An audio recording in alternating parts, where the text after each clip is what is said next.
اللہ تعالیٰ نے مجھے یہ حکم دیا تھا کہ آپ کے اس غلام کی روح میں ہندوستان میں قبض کروں، اور وہ آپ کی مجلس میں موجود تھا۔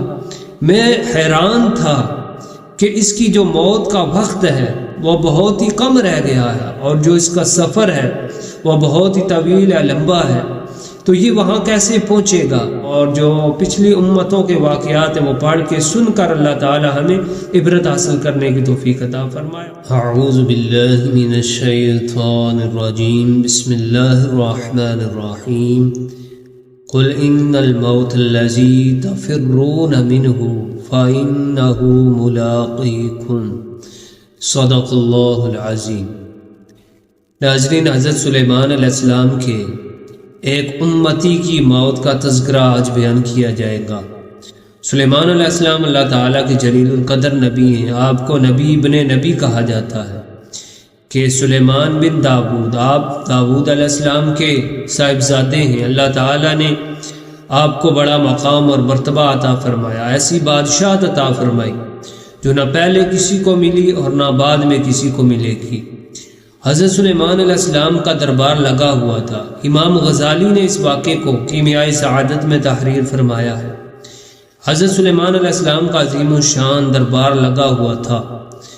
آپ کے دربار میں تمام انسان جو اس وقت لوگ تھے وہ موجود تھے۔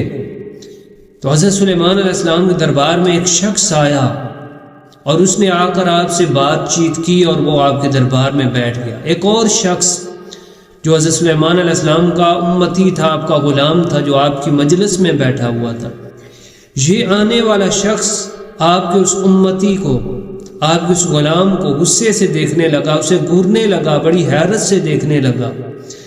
تھوڑی دیر کے بعد یہ آنے والا شخص اس مجلس سے اٹھا اور چلا گیا۔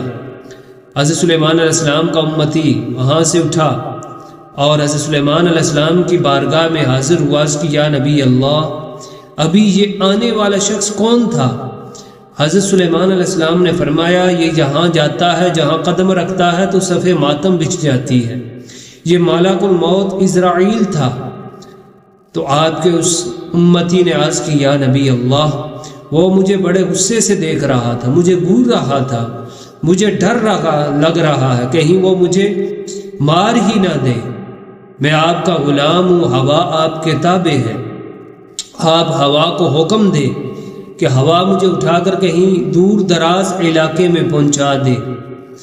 حضرت سلیمان علیہ السلام نے ہوا کو حکم دیا، ہوا نے اس شخص کو اٹھایا اور ایک دور دراز علاقے میں گرا دیا۔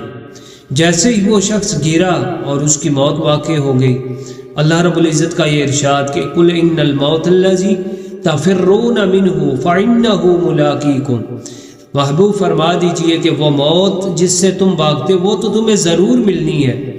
دوسری جگہ ارشاد فرمایا کہ اینما تکون یدرککم الموت، تم جہاں کہیں ہو موت تمہیں آ کر رہے گی۔ ولو کنتم فی بروج مشیدہ، فرمایا اگرچہ تم مضبوط قلعوں میں ہو وہاں بھی تمہیں موت آ کر ہی رہے گی، موت سے تو کوئی بھاگ سکتا ہی نہیں۔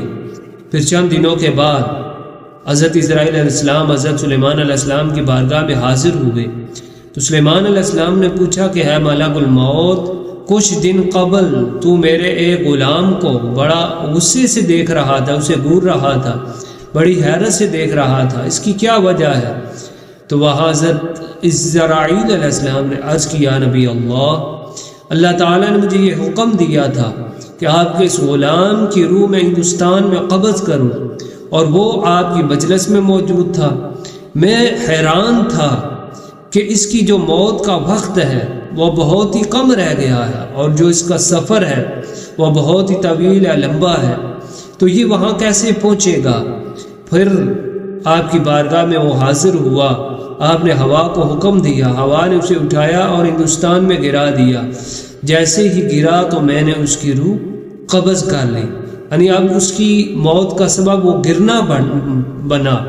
تو اس طرح میں نے اس کی روح قبض کی، تو جو اللہ تعالیٰ کا حکم تھا وہ پورا ہوا۔ تو ناظرین کرام، اس سے یہ معلوم ہوا کہ موت کا وقت، مقام اور سبب، یہ تینوں چیزیں ضروری ہیں۔ جب یہ پائی جاتی ہیں تو انسان کی موت واقع ہو جاتی ہے۔